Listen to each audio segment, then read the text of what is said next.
Video देखें ताकि आपको बेहतरीन जानकारी हो, क्योंकि ये अभी मैं लुधियाना के पास एक फार्म है वहाँ पे आया हूँ और ये हमारी मेहनत है। मैं अपने घर से, अपने लोकेशन से लगभग 400 प्लस किलोमीटर यहाँ पे आया हूँ। तो आप सब वीडियो को ज़रूर देखें, क्योंकि मैं सर्च करते रहता हूँ एक डिफरेंट, एक यूनिक सक्सेसफुल फार्मर्स की वीडियो कवर की जाए। तो उम्मीद है वीडियो आपको पसंद आएगी। वीडियो को कंप्लीट देखना बिल्कुल ना भूलें। तो चलिए दोस्तों वीडियो शुरू करते हैं। तो सर, स्वागत है आपका हमारे यूट्यूब चैनल में और आपका सम्मान करते हैं हम कि आप इतनी मेहनत करते हैं और इतने सारे डिफरेंट वेराइटीज़ में डिफरेंट तरह के काम आपने कर रखे हैं। तो मैं आपका डेयरी फार्मिंग के मैनेजमेंट के बारे में जानना चाहूँगा, उसके बारे में बताएं। सत श्री अकाल जी साਰਿਆਂ ਨੂੰ। ਪਹਿਲਾਂ ਤਾਂ ਅਸੀਂ ਰਾਣਵਾ ਪਿੰਡ ਆ ਸਾਡਾ ਤੇ ਚਾਹਲ ਡੇਅਰੀ ਫਾਰਮ ਦੇ ਨਾਮ ਤੇ ਸਾਡਾ ਡੇਅਰੀ ਫਾਰਮ ਆ ਤੇ ਮੇਰੇ ਫਾਦਰ ਹੋਣੀ 3 ਭਰਾ ਨੇ ਤੇ ਸਾਡੀ ਜੁਆਇੰਟ ਫੈਮਿਲੀ ਆ ਤੇ ਸਾਡਾ ਡੇਅਰੀ ਫਾਰਮ ਨੂੰ ਚੱਲਦੇ ਹੋਏ 13 ਸਾਲ ਹੋ ਗਏ। ਸਾਡਾ ਮੇਨ ਕਿੱਤਾ ਪਹਿਲਾਂ ਆਲੂ ਦਾ ਸੀ ਤੇ ਆਲੂ ਦੇ ਨਾਲ ਹੀ ਕਰਦੇ ਕਰਦੇ ਅਸੀਂ ਇੱਕ ਕੋਲਡ ਸਟੋਰ ਲਗਾਇਆ ਹੈਗਾ ਤੇ ਇੱਕ ਅਸੀਂ ਨਾਲ ਮਿੰਟ ਆਇਲ ਦਾ ਕੰਮ ਸ਼ੁਰੂ ਕੀਤਾ ਹੋਇਆ ਤੇ ਡੇਅਰੀ ਫਾਰਮ ਮੈਂ ਤੇ ਮੇਰੇ ਚਾਚਾ ਜੀ ਬਲਵਿੰਦਰ ਸਿੰਘ ਅਸੀਂ ਸਾਂਭਦੇ ਆ ਤੇ खेती ਦਾ ਕੰਮ ਮੇਰੇ फादर साहब सरदार अवतार सिंह जी सामने ने। मिंट और कोल्ड स्टोर का काम है वो राजेंद्र सिंह चाचा जी मेरे वो सामते हैं। हाँ जी, हाँ जी। उसमें बहुत टेक्नोलॉजी के साथ ही हम पोटैटो में ग्रोथ किए थे पहले से, क्योंकि हमें लगे कि कम से कम 17-18 साल हो गए। हाँ जी, हाँ जी। इसके लिए हम बाहर भी काफ़ी ज़्यादा जा चुके हैं इसकी नॉलेज इकट्ठा करने के लिए। जैसे ग्रामी कंपनी है पोटैटो की, हाँ जी, वो हमें हॉलैंड अमेरिका में लेके गई थी। हाँ और महिंद्रा की HZPC कंपनी है, वो भी हमें सभी जगह पर जो टेक्नोलॉजी थी हाँ जहाँ पर हाँ जी, हाँ जी, वो हमें लेके गई थी। ठीक है। और इसी की वजह से हमने एक और बिजनेस सोचा, वो डेयरी फार्म डाल दिया। हाँ जी, हाँ जी। क्योंकि हमारे पास एक मक्के की फसल आ जाती है, हाँ जी, बिल्कुल। उसका हम साइलेज तैयार करते हैं। अच्छा जी।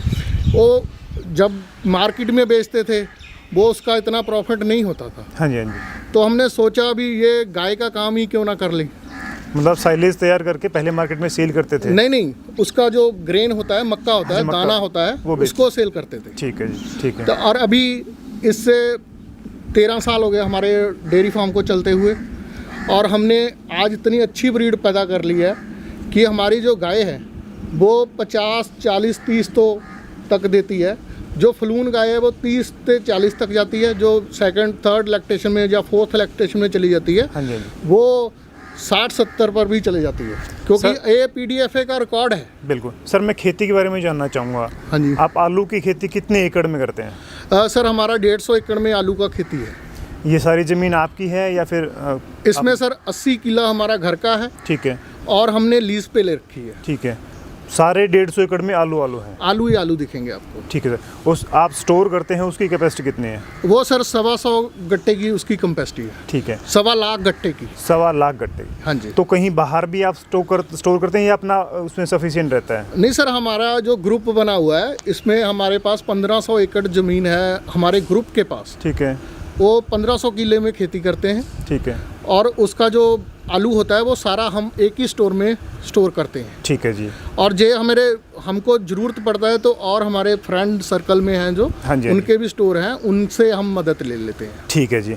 फिर जी सर, मिंट की बात आए, आपने मिंट ऑयल का जो काम कर रखा है, थोड़ा उसके बारे में और बताएं। मिंट का सर बड़ा अच्छा है, क्योंकि जो आलू के बाद क्रॉप होती है, हाँ जी, वो मक्की की होती है। ठीक है। जहाँ उसका मिंट ऑयल की होती है। हाँ जी। जहाँ अभी मूली का काम भी बड़ा अच्छा चलता है, उसकी भी होती है। हाँ जी, हाँ जी। ठीक है। जो मिंट ऑयल है इससे किसान को बड़ा फायदा है। हाँ जी, हाँ जी। इससे ये 1 जून को इसकी क्रॉप कट जाती है जी, और फरवरी में इसको लगाना शुरू कर देते हैं। ठीक है। उसमें क्या है, जो एक तो उसमें कोई जानवर, जैसे गाय की बड़ी प्रॉब्लम है, जहाँ पर जानवरों की बड़ी प्रॉब्लम है, मक्के को खाने लग जाते हैं। हाँ जी, हाँ जी। इसको कोई खाता नहीं जानवर। हाँ जी, हाँ जी। इसमें बढ़ भी नहीं सकता। ठीक है। क्योंकि उसको जब ठंडा लगेगा तो वह अपने आप निकल जाएगा। ठीक है। तो किसानों के लिए बड़ा वरदान है ये। ठीक है। और इसका जो एवरेज है 40 से 60 लीटर तक आ जाता है। ठीक है। अभी रेट लॉकडाउन करके थोड़ा कम है, 750-700 में बिक रहा है 1 लीटर पर लीटर। ठीक है जी। और जब रेट होता है 1000 रुपीज़ का, ठीक है, तो ये 40,000 50,000 का, जो 60,000 का जो फसल है, हाँ जी, बड़ी लाइटली आ जाती है। ठीक है। किसानों को इससे भी बड़ा फायदा है, मतलब 40-50-60 हज़ार की 1 एकड़ से आ जाती है, फायदा हो जाता है, फायदा हो जाता है मिंट ऑयल करके। हाँ जी। इसका जो खर्चा है ना, हाँ जी। मक्की का खर्चा है उससे बहुत कम है, बहुत कम है, क्योंकि मक्की में पहले तो बीज ही बड़ा महंगा है, ठीक है सर। उसके बाद में DAP महंगा है, ठीक है। और उसकी लवाई है, उसको तड़ाई है, उसका जो भी प्रोसेस है बड़ा महंगा है। ठीक है। हमारी कॉस्टिंग के हिसाब से 27-28 हज़ार में किला पड़ जाता है उसका मक्की का। ठीक है। इसका जो खर्चा है 18-19 हज़ार से खर्चा कम है। बिल्कुल। दूसरा सर, मैं आलू की बात करना चाहूँगा आपसे। आलू जो आप स्टॉक करते हो, अपने कोल्ड स्टोर में स्टोर करते हो, तो वो आप क्या मंडी में रेट कम होते हैं इसलिए करते हो या फिर ज़्यादा मुनाफा के लिए करते हो? सर हमारी जो खेती है ना 2-3 प्रकार की है। हाँ जी। जो एक तो हमारा आलू जाता है, उसको रेड आलू बोलते हैं, LR बोलते हैं हम। ठीक है जी। लाल रंग का आलू होता हाँ है, जी। वो पेप्सी को जाता है। ठीक है। वो अर्ली वैरायटी में जैसे अभी शुरू होगा, हाँ जी। वो पेप्सी को लेस बनने के लिए जाता है, लेज़ के लिए। लेस के लिए। अच्छा जी। पेप्सी को जाता है, हल्दीराम को जाता है, मकेन को जाता है, जो बालाजी को जाता है, चिप्स के लिए। चिप्स के लिए। ठीक है। मकेन के लिए जाता है, वो टिक्की बनती है ना मैकडोनल्ड में, जहाँ ठीक है। उनका अपना भी अभी चल रहा है बहुत ज़्यादा, ठीक है जी। जो आता है उसके लिए। ठीक है।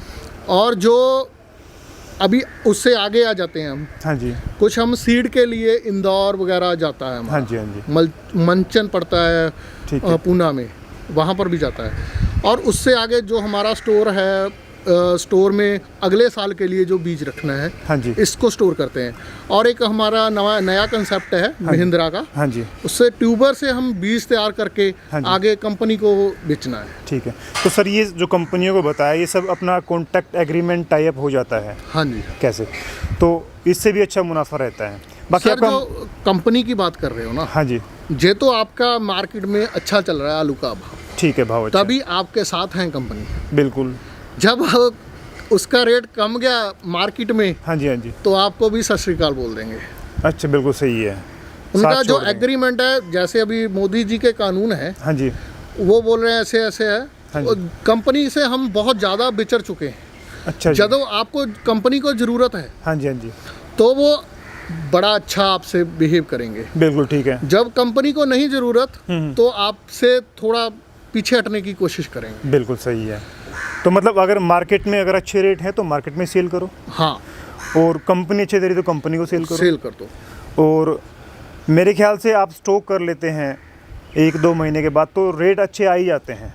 सर उसमें ना 200 रुपये अलग से खर्चा पड़ जाता है। खर्चा पड़ जाता है। ठीक है। ठीक है। आप जो जैसे व्यापारी लोग को बोलते हैं भी, ये 10 रुपये किलो की चीज़ 15 में बेच रहे हैं, ठीक है जी।